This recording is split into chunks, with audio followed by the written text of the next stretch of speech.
Hola, ¿qué tal? ¿Cómo están?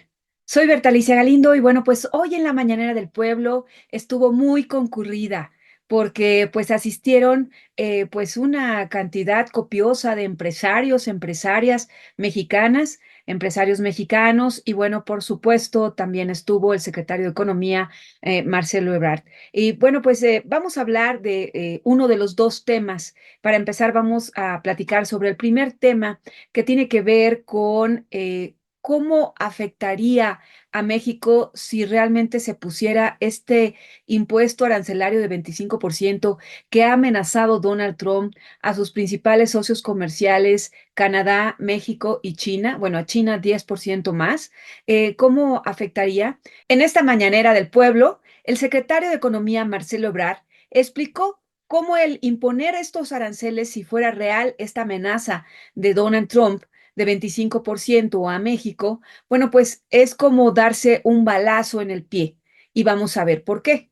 El secretario Marcelo Ebrard recordó dos momentos muy interesantes en la economía de Estados Unidos. Primero, en los años 30, cuando se impusieron aranceles a muchos otros países y se estableció pues una guerra comercial.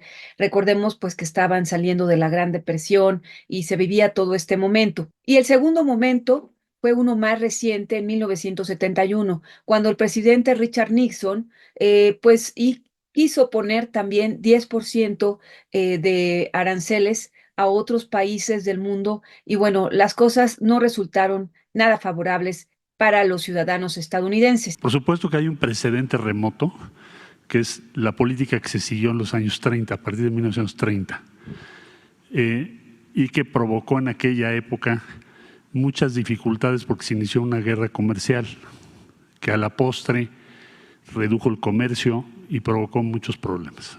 Estoy hablando de los años 30. Pero el más reciente, relativamente, fue en 1971, con el presidente Richard Nixon.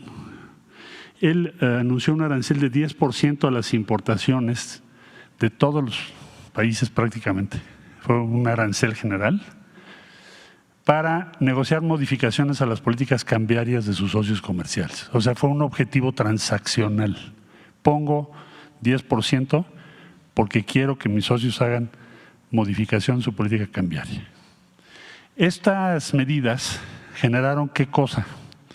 Primero, incremento en los precios de los productos importados inmediatamente y una reducción en el poder adquisitivo de los consumidores estadounidenses. Entonces no lo pudieron mantener mucho tiempo por esa razón y duró más o menos 4 meses. Es decir, fue temporal y sí tuvo costos importantes para el consumidor norteamericano. Hay que recordar que Donald Trump asumirá la presidencia de Estados Unidos formalmente este próximo 20 de enero de 2025. Y bueno, de pronto, imponer estos aranceles de 25%, pues puede resultar en mayores pérdidas para los estadounidenses, porque en aquel tiempo, en la presidencia de Richard Nixon en 1971, bueno, pues Estados Unidos solo importaba el 3.5 de su Producto Interno Bruto. Hoy está importando casi el 13% de su Producto Interno Bruto. Bueno, pues esto sería un boomerang. Y no solo eso, en ese momento pues era el 10%, hoy es el 25%, y con esta cantidad de importaciones, bueno, es 4 veces más.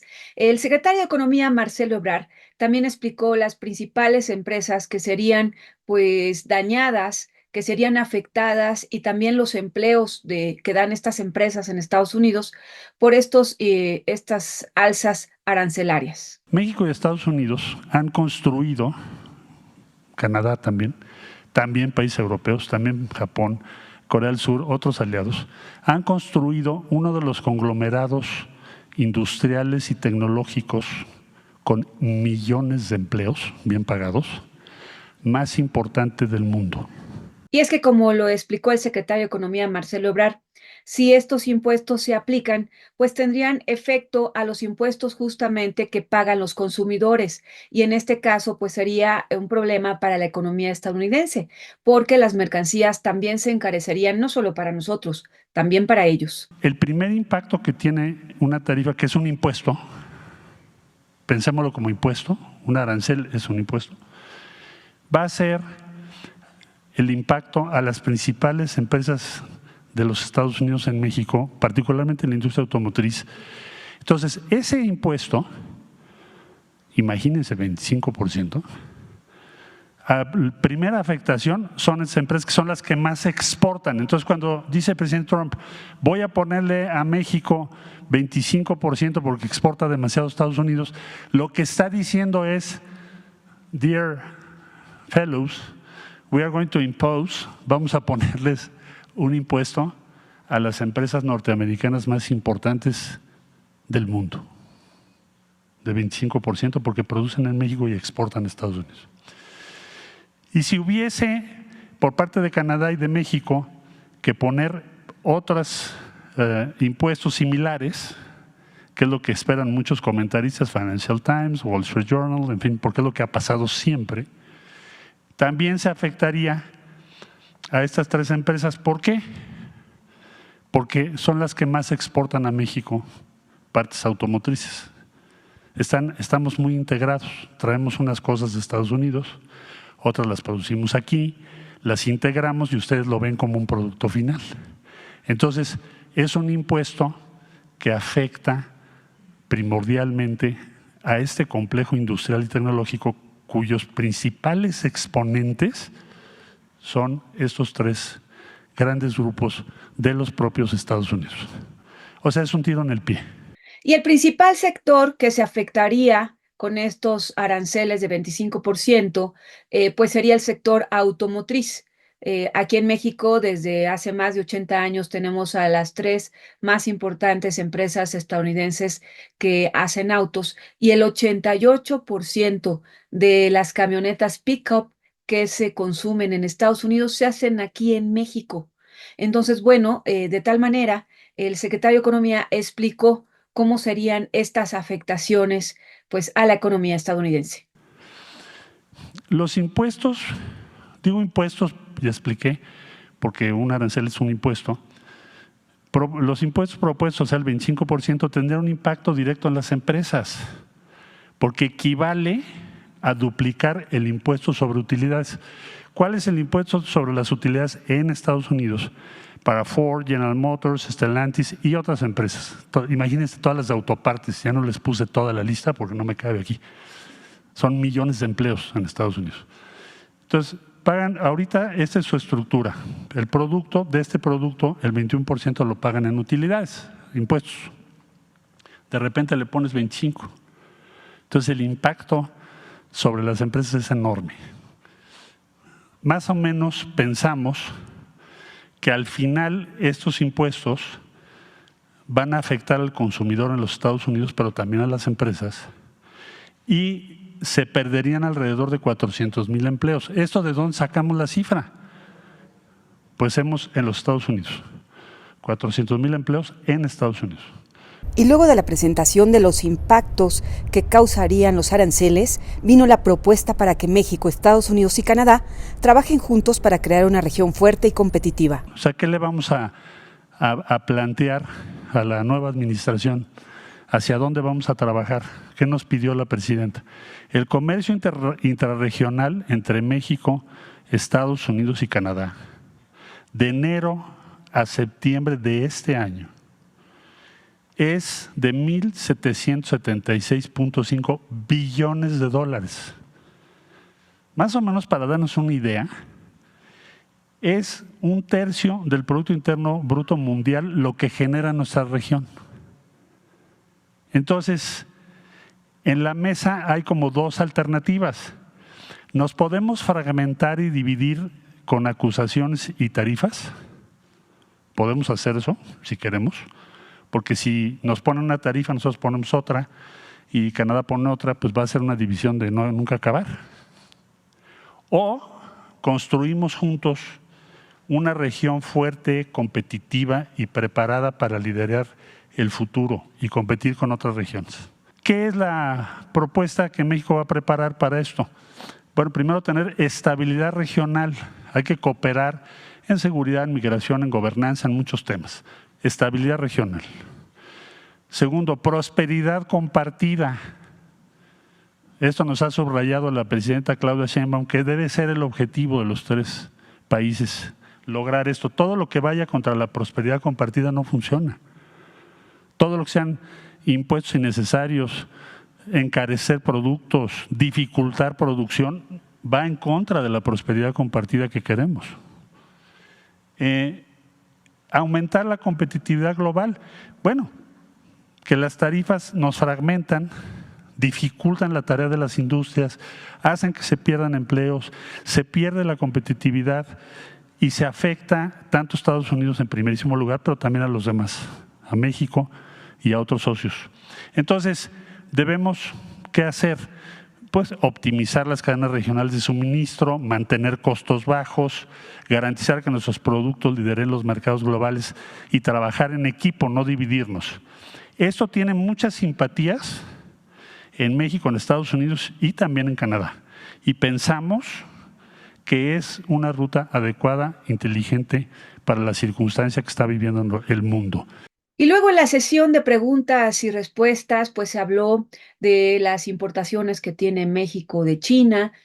También a los empresarios hablaron y dijeron, bueno, cómo México puede tener capacidad para producir también sus propios productos y hacer también en muchos de estos productos una sustitución de importaciones eficiente.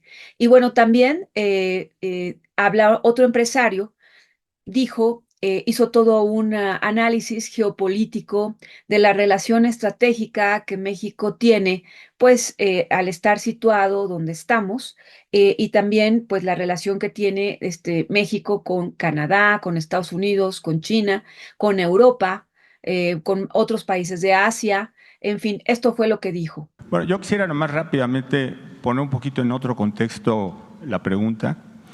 Y es básicamente en el sentido de lo que está pasando geopolíticamente con China y con Norteamérica. Y cuando vemos un poquito las estadísticas, vemos 3 regiones grandes en donde el comercio se ha venido regionalizando. Una es Europa, Alemania como el centro y Europa del Este como un área de alta competitividad, de bajos costos. Si vemos China, si vemos Asia, que es el otro sector, vemos una China como el centro y vemos a Malasia, vemos a Vietnam, vemos a Indonesia como sus zonas de costos muy competitivos. Cuando vemos Norteamérica y vemos la posición que tiene que tomar Norteamérica y la visión de Estados Unidos, nosotros somos una parte muy importante que complementa la competitividad para poder llegar a eso. Cuando vemos la dinámica de qué ha pasado con el comercio internacional, lo que vemos es que China le ha venido ganando espacio muy fuertemente a lo que es Norteamérica, a lo que es Estados Unidos. El comercio, por ejemplo, la participación en las exportaciones al mundo de Estados Unidos de 2000 a 2020 se ha caído casi un 30%, la de China se ha doblado. Cuando vemos un poquito hacia adelante, Estados Unidos nos necesita como un socio importante para poder enfrentar a China. Necesitamos ser aliados, necesitamos ser socios. Este esquema de aranceles lo que haría es que le restaría mucha competitividad a Estados Unidos en sus exportaciones hacia el mundo, que lo que necesita es al revés, porque cuando vemos el efecto geopolítico de que China va tomando cada vez mayor participación comercial, va tomando mayor participación geopolítica en los países que tiene. Entonces, aquí lo que necesitamos y lo que estamos trabajando desde el sector empresarial junto con el gobierno, y la presidenta nos acompañó en la reunión del CEO Dialogue, es realmente cómo podemos fortalecer a Norteamérica para enfrentar a China. México importa de China 120,000 millones de dólares. Estados Unidos importa de China 450,000, 460,000 millones de dólares. Canadá importa 60,000 millones de dólares. Si podemos traer todos esos empleos a la región, vamos a poder dar empleos, mejores salarios y vamos a poder mejorar y vamos a reducir drásticamente la migración porque la gente se va a quedar en México con mejores empleos. Entonces, toda la lógica tiene que ver que tenemos que trabajar de la mano y tenemos que trabajar juntos. Si realmente se llegara a implementar esto de los aranceles para Estados Unidos, sería darse un balazo en el pie. Yo creo que Estados Unidos tiene la sabiduría y nosotros tenemos la capacidad y vamos a trabajar muy de la mano con el gobierno para poder ir adelante y tomar este beneficio para toda Norteamérica. Pero estamos trabajando en eso. Ayer la US Chamber, por ejemplo, sacó ya un desplegado en el que dice hay que trabajar en fentanilo, hay que trabajar en migración, pero los aranceles no son la respuesta. Entonces estamos todos trabajando en eso y creo que vamos a poder salir adelante y vamos a poder sacar un provecho de esta amenaza que, como acaba de decir Gina, nos dieron. Gracias. Bueno, pues así las cosas en la mañanera del pueblo, una mañanera pues muy ágil, muy movida, con muchas preguntas, muchas respuestas y sobre todo pues un llamado de la presidenta Claudia Sheinbaum a la unidad, un llamado a, bueno, se puede dialogar con Donald Trump, queremos trabajar con él, esto simplemente le estamos explicando las cosas como están qué es lo que se ha hecho en los últimos meses, qué se ha hecho con las famosas caravanas migrantes que ya están detenidas. En fin, pues hubo una serie de informaciones muy, muy interesantes y bueno, pues esto es pues una llamado a la unidad a todas las empresas y empresarios y empresarias de México. Y bueno, pues esto es parte de lo que sucedió hoy en la Mañana del Pueblo. Soy Bertalicia Galindo. Los veo en la próxima entrega.